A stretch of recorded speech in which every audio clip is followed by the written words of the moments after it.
¿Sabías que los microorganismos fueron los primeros habitantes de la Tierra? Pese a que es muy complicado establecer con exactitud el momento en que aparecieron, se estima que los microorganismos llevan poblando la Tierra desde hace más de 3.500 millones de años y fueron las primeras formas de vida que surgieron. Este dato, que ya de por sí es sorprendente, se convierte todavía más espectacular si tenemos en cuenta que las plantas terrestres llevan en la Tierra solo 530 millones de años y que los primeros mamíferos aparecieron hace 220 millones de años. Por no hablar de los humanos, en comparación con las bacterias, aparecimos hace 2 días, pues llevamos en el mundo unos 250.000 años.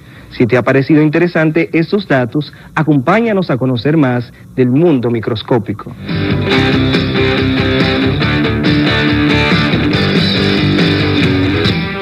Hola queridos y queridas estudiantes de cuarto de secundaria. Soy su profesor de Ciencias de la Naturaleza, Ediberto Cordero. En la clase anterior estuvimos hablando sobre el microorganismo que produce el COVID-19, el cual es un virus. Luego indagamos sobre el microscopio, el cual es una herramienta inventada por Zacharias Hansen en 1590, que permite observar objetos que son demasiado pequeños para ser observados a simple vista. Dentro de sus partes se encuentran la base o pie, brazo, platina, pinzas, tornillo macrométrico, tornillo micrométrico, revólver y tubo. También descubrimos que los virus son microorganismos que necesitan de un huésped para poder reproducirse, ya que son acelular, o sea, que no poseen células. Conocimos que las células son la unidad básica y funcional que poseen todos los seres vivos y los diferentes tipos de división celular, es decir, mitosis y meiosis. En el día de hoy conoceremos sobre las estructuras que componen las células y los virus, en especial el virus del COVID-19. Además, indagaremos sobre el proceso que ocurre en nuestro cuerpo cuando el virus entra para producir así la enfermedad. Ahora es tiempo de que te acomodes y juntos hagamos un viaje por el camino del conocimiento. Es hora de aprender ciencias de la naturaleza desde casa. Vámonos. ¿Recuerdas qué son las células? Durante 2 siglos, luego del descubrimiento del microscopio, los biólogos encontraron células en todas partes. En la primera parte del siglo XIX, sugirieron que todos los seres vivos se formaban a partir de células. Sin embargo, el rol de las células como unidad básica de la formación de la vida no se descubrió sino hasta 1839, cuando 2 científicos alemanes, Theodor Schwann, un zoólogo, o sea, que estudia animales, y Matthias Jacob Schleiden, un botánico, o sea, que estudia plantas, sugirieran que las células eran la unidad estructural y funcional básica de la vida. Más tarde, en el 1858, el médico alemán Rudolf Virchow observó que las células se dividen para producir más células. Propuso que todas las células surgen solo a partir de otras células, las cuales, de manera colectiva, esos científicos formaron lo que se conoce como teoría celular, la cual establece que todos los organismos se forman a partir de una célula o más. Todas las funciones vitales de un organismo ocurren dentro de las células y por último que todas las células surgen a partir de células existentes. Las personas estamos constituidos por más de 37 billones de células, las cuales se unen para formar todos los órganos y tejidos de nuestro cuerpo, las cuales realizan absolutamente todas las funciones fisiológicas de nuestros organismos. Las funciones fisiológicas son aquellas que son necesarias para vivir y sin ellas moriríamos, como son la nutrición, la relación y la reproducción. Al igual que nosotros, cualquier ser vivo que imaginamos está formado por al menos una célula. Y decimos al menos porque no todos los organismos son pluricelulares como nosotros. Hay algunos que están formados por una simple célula y este es suficiente para poder vivir. La diversidad de la vida de la Tierra es increíble. De hecho, se estima que entre animales, plantas y bacterias hay millones de especies distintas, pero todas ellas están constituidas por un ingrediente común que son las células. Ahora que ya sabemos que todos los seres vivos están compuestos de células, ¿te gustaría conocerlas? La célula procariota se caracteriza por presentar su contenido celular, en especial el material genético disperso en el citoplasma. Eso significa que la célula procariota presenta 2 estructuras principales, la membrana plasmática y el citoplasma, y no posee núcleo. Los organismos celulares procariotes se les denominan procariontes. Fueron el primer tipo de organismos en evolucionar y en la actualidad siguen siendo los primeros organismos comunes. La célula procariota está compuesta por membrana celular, que esta está constituida de fosfolípidos y proteínas en diferentes proporciones. Sus funciones son de retención de compuestos en el interior de la célula y reacciones enzimáticas que estimulan las reacciones químicas que las bacterias y las arqueas necesitan para poder sobrevivir. El citoplasma de las células procariotas se encuentra protegido dentro de la membrana plasmática. El citoplasma se encuentra en los ribosomas necesarios para la síntesis de proteínas y el nucleoide. El material genético o genoma de las células procariotas está constituida por una única molécula de ADN cerrada, simple y un círculo empaquetada en una región de citoplasma conocido como nucleoide. La pared celular de la célula procariota es una estructura protectora externa a la membrana celular. Esta proporciona rigidez estructural, determina la forma de la célula procariota y previene la deshidratación. Cápsula. Es una estructura de la superficie que luce como una capa viscosa, constituida por polisacáridos, es decir, cadenas de carbohidrato. Se encuentra en algunas bacterias. El flagelo se usa para darle movilidad. La célula procariota es la célula que distingue los reinos bacterias y arcae. Por ejemplo, el Staphylococcus aureus es una bacteria de forma redonda que puede encontrarse en la piel y las mucosas de los seres humanos. Pasa cuando tenemos una herida y no tenemos el cuidado necesario. Esta suele infectarse con la misma, provocando mal olor y salida de pus. Por otro lado, las células eucariotas son más grandes y más complejas que las células procariotas. Algunas tienen la vida independiente como organismos unicelulares, como las amebas y las levaduras. Otras forman agrupaciones pluricelulares, como por ejemplo las plantas, los animales y los hongos. Por definición, todas las células eucariotas tienen un núcleo, pero la presencia del núcleo conlleva la existencia de una variedad de otros organulos estructurales o subcelulares que cumplen funciones especializadas. Por ejemplo, la mitocondria se encarga de proveer la energía a las células y las vacuolas se encargan de almacenar las sustancias en las células.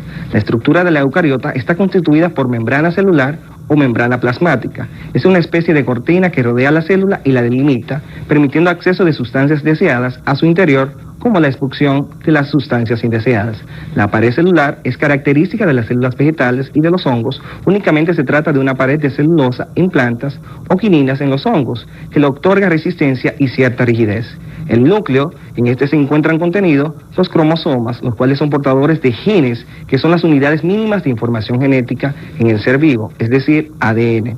El citoplasma en las células eucariotas se compone más que de agua y diversos compartimientos separados por membranas internas en los cuales se hallan los organulos, es decir, los órganos de las células. Los lisosomas contienen el material digestivo necesario para la asimilación de sustancias que ingresan a la célula. Los mitocondrias son encargadas del proceso metabólico, es decir, de la producción de energía a partir de la respiración o la fotosíntesis. Los cloroplastos portan el clorofila y aparecen en las células vegetales y poseen un pigmento verde que le da el color verde característicos a las plantas. Todos los coronavirus son de origen zoonóticos, al igual que los que afectan a nosotros los humanos son de origen animal. El MERS y el SARS parecen haberse originado de animales, lo que también es el origen más probable para el COVID-19.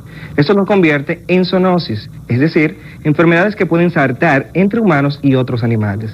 El MERS-CoV y el SARS-CoV fueron originalmente el virus del murciélago que se diseminaron al animal intermedio, es decir, el camello y la sibila respectivamente, que luego expusieron a los humanos al virus. El análisis genético de las secuencias del SARS-CoV-2 muestra que sus parientes genéticos más cercanos parecen ser los coronavirus del murciélago, con una especie intermedia que probablemente sea el pangolín, pero esto no está claro. El resto de los coronavirus humanos también parecen ser de orígenes zoonóticos. Se conocen 7 tipos de coronavirus que infectan humanos. 229E, 1964, OC43, 1967, SARS-CoV, 2002, NL63, 2003, HKU1, 2005, MERS-CoV, 2012, SARS-CoV-2, 2019.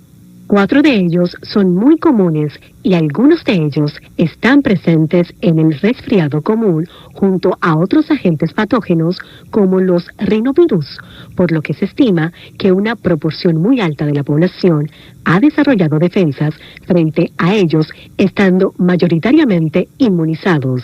Además de estos 4 coronavirus, han aparecido de forma más reciente otros 3: SARS-CoV, MERS-CoV, SARS-CoV-2, conocido como COVID-19. Es hora de evaluar tus conocimientos. Elige la respuesta correcta de las siguientes preguntas. Pregunta número 1. Elige cuál de los siguientes organismos pertenece a las células procariotas. A, planta, B, animal, C, bacteria. Si respondiste la C, bacteria, ¿verdad? Muy bien hecho. La célula procariota es la célula que distingue a los reinos de las bacterias. Pregunta número 2. ¿Cuáles de las siguientes células no poseen núcleo? A, células procariotas, B, células eucariotas. Sé que respondiste la A, células procariotas. Muy bien. Las células procariotas carecen de núcleo celular. Pregunta número 3. ¿Cuáles de los organismos siguientes tienen células eucariotas? A, los virus, B, los animales, C, las arcaes, D, las bacterias. Si respondiste la B, los animales, excelente. Las células eucariotas componen las plantas, los animales y los hongos. El primer coronavirus humano fue descubierto en los años 60. Hasta el siglo XX se desconocía que los coronavirus pudiesen infectar a humanos. El descubrimiento de los primeros coronavirus humanos, el primero se denominó 229E, es un mérito compartido entre dos laboratorios. La investigadora de la Universidad de Chicago, Dorothy Hammer, y su compañero, John Prochnow, encontraron un nuevo tipo de virus en 1965, mientras analizaban el tejido de estudiantes que padecían un resfriado común. Ese mismo año, un laboratorio inglés al frente de David Tyrrell y John Almeida hacían lo propio al extraer un nuevo tipo de virus de un cultivo de las fosas nasales de un niño. Hasta el siglo XXI no se hallarían los 5 coronavirus restantes que conocemos hoy día. La estructura de los virus es muy diversa en forma, tamaño y composición química. Si pensáramos en los virus como esos chocolates que contienen caramelo líquido en el centro, el ácido nucleico sería el contenido líquido de este caramelo que siempre se encuentra en el interior.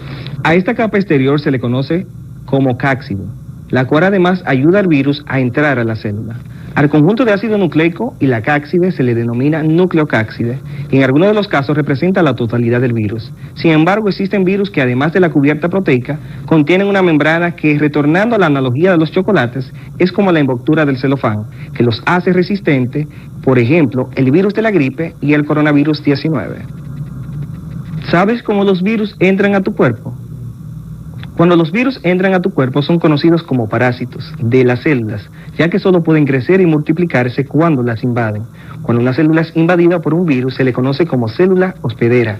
Los virus pueden introducirse en diversos organismos, entre ellos los microorganismos, mediante un proceso conocido como infección. En la mayoría de los casos, estas infecciones provocan enfermedades. Los virus pueden tener varios efectos sobre la célula infectada, ya que sea que en ocasiones pueden destruirla o destruir la célula y mantenerse por un largo tiempo, produciendo más virus o generando retrasos en la aparición de los síntomas de una enfermedad. Todos los virus poseen un genoma que contiene instrucciones para multiplicarse y dar lugar a nuevos virus. El genoma viral además cuenta con la información sobre las características particulares de cada virus, entre ellas algunas importantes como la especie que puede infectar, su modo de transmisión o su interacción con los mecanismos de defensas celulares. Durante la copia de los genomas virales siempre se producen algunos errores denominados mutaciones, impulsadoras de los cambios que a veces ocurren en el comportamiento de los virus. En el mundo celular, la información genética se almacena siempre en el ADN. Sin embargo, en el mundo viral también pueden hacerlo en otra molécula que es el ARN. Resulta inquietante que muchos de los virus más difíciles de controlar contengan genomas de ARN. El virus de la gripe, el virus de la inmunodeficiencia humana o VIH, el ébola, los coronavirus causantes de síndromes respiratorios graves, como el SARS, el MERS o el COVID-19. Las implicaciones de tener un genoma de ARN, una diferencia importante entre la copia de los genomas de ADN y los de ARN es que solo existen mecanismos de corrección de errores en el primer caso, es decir, en los virus compuestos de ADN. La ausencia de los mecanismos similares de la mayoría de los virus de ARN implica que su tasa de mutación es muy elevada. Algunos coronavirus, como el COVID-19, tienen genomas de unos 30.000 nucleótidos, la mayoría de los genomas típicos de los virus de ADN. La capacidad correctora permite que no sean reconocidos por los anticuerpos producidos por el sistema inmune en infecciones previas. que resistan a la acción de antivirales, o sea, que no sean capaces de infectar. El COVID-19 se replica a través de las vías respiratorias, incluso en la nariz y la garganta, lo que lo hace muy contagioso como el resfriado común. Sin embargo, el estudio indica que el COVID-19 no se siente como un resfriado. De hecho, menos del 20% de las personas infectadas que son hospitalizadas informan haber tenido dolor de garganta o secreción nasal.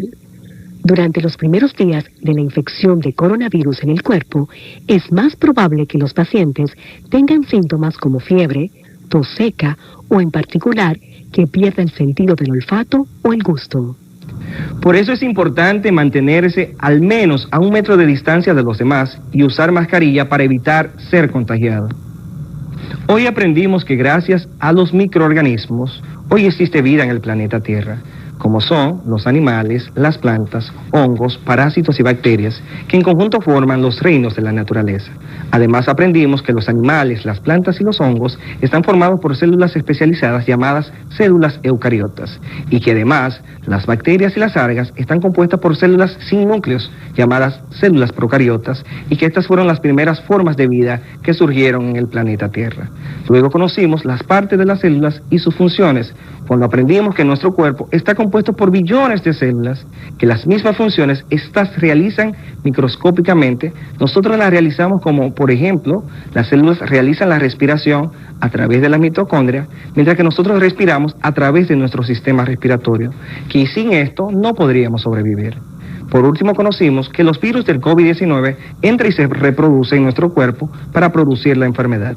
Gracias a esto pudimos comprender mejor cómo se transmite y la importancia de estar en distanciamiento para evitar que las enfermedades se continúe propagando. Te invito a seguir indagando sobre el mundo fascinante de los microorganismos. Además, recuerda afianzar tus conocimientos en tu cuadernillo de trabajo. Hoy aprendimos ciencias de la naturaleza con el profesor Ediberto Cordero.